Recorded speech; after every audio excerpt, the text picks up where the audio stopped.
HSC exam পরীক্ষার্থীদের জন্য দুঃসংবাদ। পরীক্ষার্থীদের জেলে বসেও পরীক্ষা দিতে হতে পারে। পরীক্ষা নিয়ে সর্বশেষ আপডেট। ৭১ জন আটক এইচএসসি এক্সাম কি দিতে পারবে এই ৭৮ জন আটক শিক্ষার্থী? বিভিন্ন মিছিলে থাকার কারণে, মিছিলে তারা যাওয়ার কারণে তারা পুলিশের কাছে গ্রেপ্তার হয়েছে ৭৬ জন। এই ৭৬ জন পরীক্ষা কি দিতে পারবে এই বিষয়ে কি বলছে শিক্ষা বোর্ড?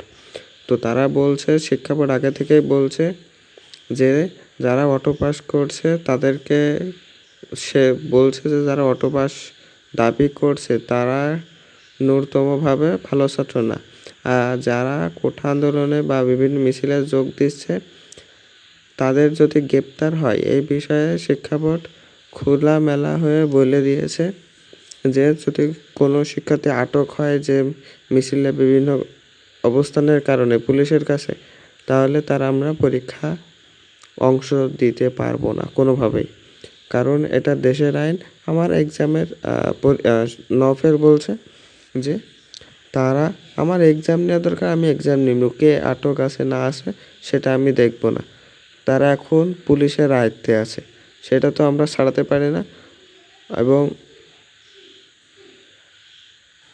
জেলে বসে কি এই পরীক্ষা করতে দিবে? কোনোভাবে দিতে পারবে না। তো এরকম আরও আমাদের নিউজ পেতে আমাদের চ্যানেলটি সাবস্ক্রাইব করে রাখুন, পাশে থাকা বেল আইকনটি বাজিয়ে রাখুন এবং সকল আপডেট পেতে আমাদের 5 মিনিট ক্লাসের সাথে থাকুন। ধন্যবাদ।